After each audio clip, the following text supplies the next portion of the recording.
McCartland's through, he might go for it, still going, trying to barge his way through, goes to the shot, what a goal! Arriving, Rian O'Neill from an almost impossible angle, and that's the rousing score now we're looking for.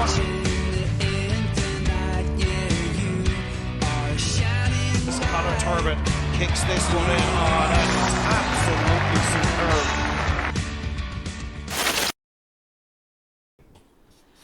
So hello everybody and welcome back to the Sideline Eye podcast. We're here in the Box Athletic Grounds. We're after witnessing the intermediate championship final, and we've seen the junior final on Saturday night as well, but we won't see the senior final this week. It's been pulled due to the weather. I'm joined by Peter Nugent, and Peter, just firstly a bit of reaction to the senior final being called off. Obviously there was so much build up, so much hype around the All Lurgan, Clonagale, Clonerne championship final, but it's been pulled. We're going to have to wait a week. The right call been made, do you think? I suppose there's a very heavy going there, Sean, in the last half hour that the intermediate final, and you could see how players were struggling on the field. Even I was watching some of the St Paul's players trying to run up the hill there in the second half, and the wind was nearly pushing them back towards their own net. So it was obviously very difficult out in the field. We were sheltered here, probably didn't get the full brunt of it, but you could tell by how the players were moving on the field that it was becoming very difficult to play the game to any real type of quality standard. So when you look at it and you think you've the senior final coming an hour later, with conditions deteriorating, then it probably is the right call. It's just a pity that it was maybe St Paul's tonight might be feeling a wee bit sore that they had to play their game, and they've lost by a point in very small margins. I know other games been called off, so there'll be that to reflect on, but all in all, for the sake of the senior game, it's the right call. Yeah, I think we're all agreed, even just as fans, Peter, watching it for a spectacle. You want to see Clonerne and Clonagale because it's probably a 50-50 game, that most people have that feeling towards it. So you want to see them playing, and next week it could be lashing rain, but you want to see them getting the best opportunity to show what they're worth and to get a good game for the supporters. There's no doubt about that. The players will have prepared, the management teams will have prepared unbelievably diligently over the last couple of weeks.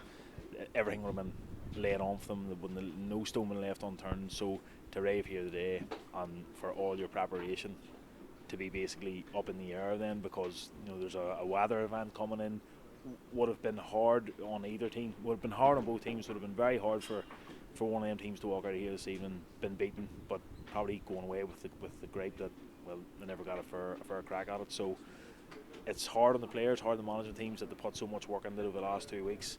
They're going to have to probably regroup, refocus this evening, tomorrow morning, and build it again towards next weekend. But there'll be a lot of mental energy spent there, and players, I'd say everybody involved, both camps, will feel a bit flat tonight, but they will be happy given the situation that they're getting another day to go at it in fair conditions, which should lead to a much better spectacle. Well, we did get one game, and Carcruppen are the intermediate championship winners. They are back from, I think 2021 was the last time they won it. We'll talk about Carcruppen in a minute, but you have to feel for St Paul's, Peter, because they've been here 4 times in the last 5 years. Probably 2020 and last year against Clonagale and Cullyhanna, you could have argued there were senior teams playing in intermediate grade, so they were heavy defeats. But the Shane O'Neill's won a couple of years ago, and today 2 1-point defeats in the last couple of years. It's hard to take for them. We are running out of things to say about St Paul's when they come here in these days, and again, probably if they look back on it, their first half performance, Carcruppen probably started very well. Carcruppen created the early goal chances. Their movement up front, their link play was causing St Paul's a fair degree of trouble back there. St Paul's were very much man to man as we expected, and they left space in behind. But once they settled and the goal came at a great time for them, Andy sticks it away, a really composed finish under a bit of pressure. They tag on a couple of points. Ryan Lawless comes into the game. Now McCarry started to find his feet in the game. They finished the half really well. They finished that first half brilliantly, but they probably will look back at the first 20 minutes of the half and say maybe we just didn't utilise having the elements in our favour. Didn't utilise them enough. Maybe wasted a few attacks. And Cruppen, to be fair to them, Sean, were economical with the ball for long periods in that first half, and they did frustrate St Paul's. So it came down to game management really. St Paul's, it's fine margins. They've been beat here in a final again. They'll be absolutely sick because there was nothing in that game today. And to be fair to them, in the second half, I thought they managed the situation as well as they possibly could. The Owen Woods goal definitely was a big spanner in the works. I think it was maybe 10-11 minutes to go at that stage. It changed the course of the game because Cruppen were kind of looking out of ideas a wee bit at that stage. They were trying a lot of long ball in. It wasn't sticking. It was going over the end line. They were getting. You could see the frustration was building on the field. St Paul's were dogging it out round the middle. St Paul's really had a good run for 10-15 minutes in the second half round the middle of the field. They really done well. Got the second balls. Owen McConville was chipping his frees over, but once the goal went in, it changed things. Talk to us about Owen Woods, Peter, because he got man of the match today. He got man of the match here 3 years ago when they won the championship against Collegeland. I think he finished with 1-4, 1-5 today, all from play. You mentioned how his goal was a big turning point. He got 3 points on the trot as well after the goal, so he had a major impact in getting Cruppen over the line. And we've seen his exploits at county level, but he was super the day as well. Yeah, look, a proven quality player, Sean. Forward, I think Johnny said during the week, take it as read that he'll turn up and score 6 or 7 points, and he did that. His frees, I think he maybe missed one in the second half there, but generally his frees are very good. But it's what he's bringing from play. He can win his own ball. He can drop his shoulder. He can use both feet, which is very important. He takes his goal there. He rounds his man, but there's still a fair bit to do. But the way he opened his body up and he just passed it into the corner, kept it low. Keeper's going to struggle to deal with that all day long. So just has that bit of class, and at intermediate level, carrying it forward like that. Him and Owen Keane, like you seen Owen Keane's goal in the first half was outrageous quality as well. Having them two up front and a well-structured team behind that, get them enough supply of ball, you've always got a chance, So for Cruppen to win the day, Owen Woods was going to turn up and score what he scored, and that's what he done, and he delivered. And as you say, he has delivered in the semi-final against ourselves, delivered against Greens in the quarter-final. Probably talking maybe player of the championship. He was super. You mentioned Owen Keane's goal. Michael Hughes in the middle of the field has come through this year. I know, talking to Jack Cunningham, spoke to him during the week and I spoke to him after the game. He was making the point that they're going up to senior championship now next year. They were there in 2022, then we stayed there a year and they were straight back down. They have a good age profile. They have a mixture of young and old, and obviously they have Blaine Hughes in there as well, who started his first championship game the night. Are they going to be able to stay up in senior football, do you think? I suppose that's what they're building to. They have this young team coming through, these young players coming through. They want to start building it up at senior level and start contesting at senior level now over the next, 5-6 years. I think they're well set up to do it. I think traditionally they're one of Armagh's primal clubs. They've been one of the clubs that won senior championships. They have that history, that bit of tradition about them. There'll be an expectancy, I'm sure, in their club that's where they truly belong. That's where they're going to play their football. So I would expect that Cruppen will look to next year. They'll probably keep the same management team, place Barry and that. Barry's a Cruppen man, and he knows the gig inside out. And it'd be in his interest, to see Cruppen pushing on now. Very good underage, like this year. I think they're in the reserve final, which had mostly young fellas in it. They're in the minor final as well, and a real exhibition game against Clonerne. You can see that they have that constant, steady flow of players coming through, playing for Armagh minors every year. A couple of lads playing this year, Shea Locker and boys that got there. So their production line looks good. It looks healthy, and I think when you look around at some of the clubs that are actually playing senior football, they're as equipped as anyone. Not just next year, but looking ahead in the next 3, 4, 5 years. Peter, just before we let you go, I'll have to get your thoughts on the senior championship final that we're going to see next week. I'll just ask you for a prediction for your winner, because as I said earlier, it's probably 50-50. It's very difficult to call. Everybody, it probably depends how they're affected by this week. It gives the likes of Sean McCarthy an extra week to. I seen he was togged out in there, whether he was going to play or not, I'm not sure, but it gives him an extra week to get going. So how do you think next week's going to pan out? Good question. I just think there's a high level of unpredictability with this, because it's a novel game. It's a final as opposed to last year. It was a semi-final. There was enough hype about it, but it was a semi-final. This is a final. Clonagale have the experience now of playing on a big day, albeit it didn't go the way they wanted it to go last year. But you seen in the first half they were nerveless. Like, they came out and the game was played on their terms in that first half. couple of things didn't go their way in the second half. Cross got on top and run out easy winners, but they're a better side now than what they were then. You can see the development in their younger players who are stepping on and playing with that sort of swagger that you would associate with the Clans teams of the past. So they're going to bring it. Like what I've seen of them, that's what they're doing now. They're bringing serious ferocity, serious intent in their play, and they've probably improved their attack. Their attack's improved a lot from what I've seen last year to this year. They're more synchronised. Probably Rowan McMahon looks to be doing a really good job in that. The team seems to be improving all the time, so that's important.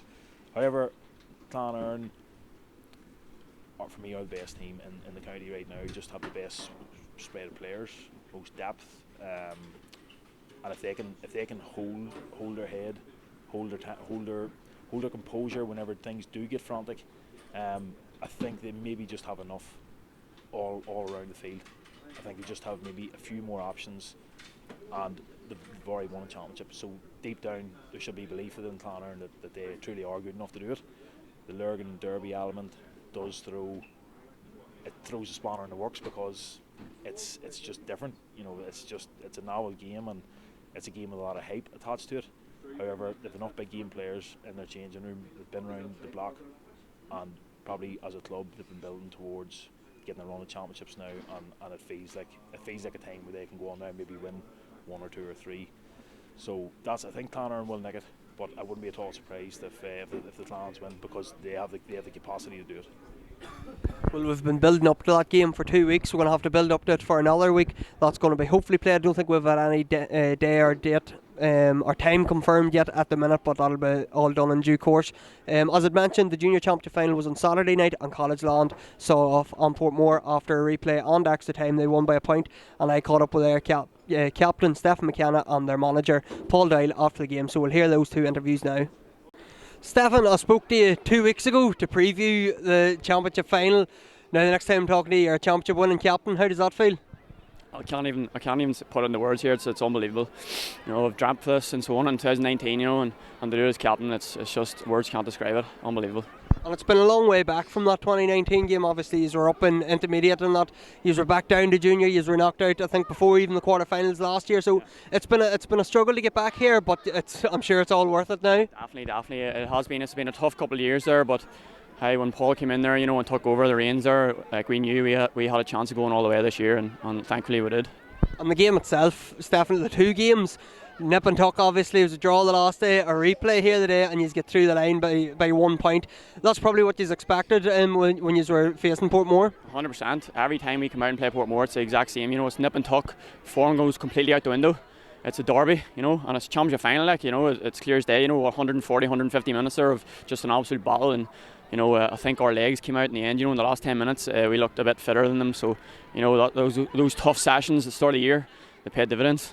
What was going through your head there for maybe the last 5 minutes? You were a point ahead, trying to hold on. It was just energy sapping, even watching it. Completely honest, nothing was going through my head. I was that tired. I just wanted that final whistle to go, because it was a real battle. And my legs were about to go. I wasn't thinking straight, so you know, I just wanted that whistle to go. Just being completely honest with you. And tell us about Paul Doyle. You mentioned him coming in this year. He's been a massive addition. He has so much success in the junior championship down through the years. What has he brought to this team? Honestly, you know, I said it up there in the speech.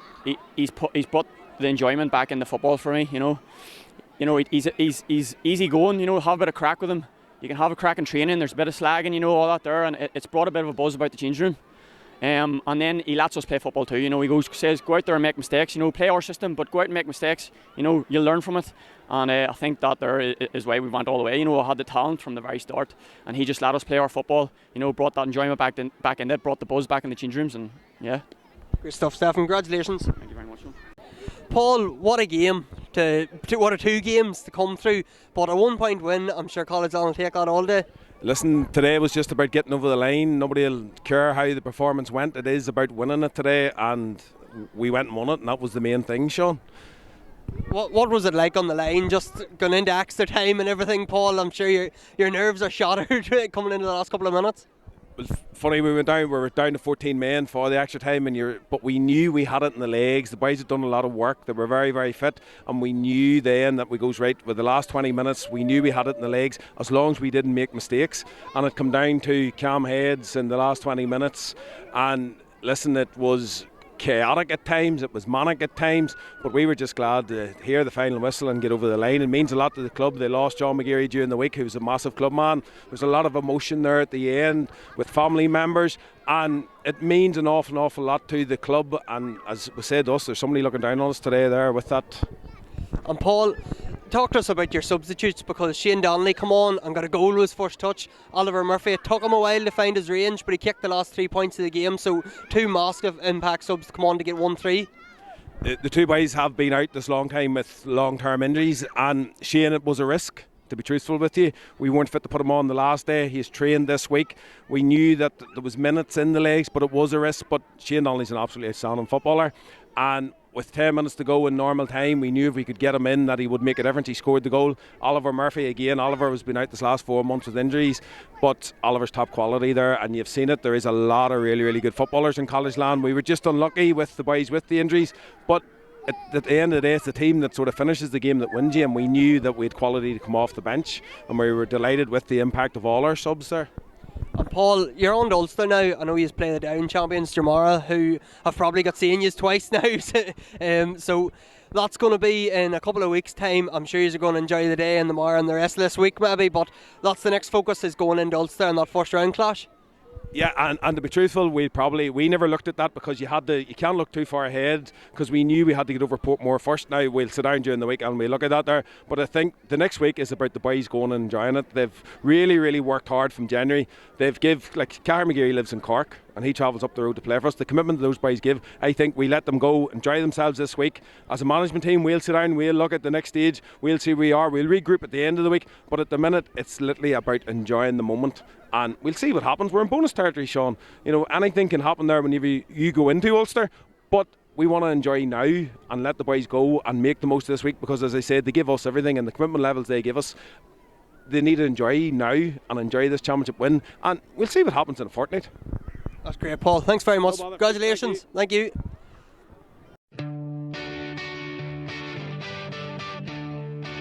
Hurlings through, he might go for it, still going, trying to barge his way through, goes to the shot, what a goal! Arriving, Rian O'Neill from an almost impossible angle, and that's the rousing scoreline now we're looking for.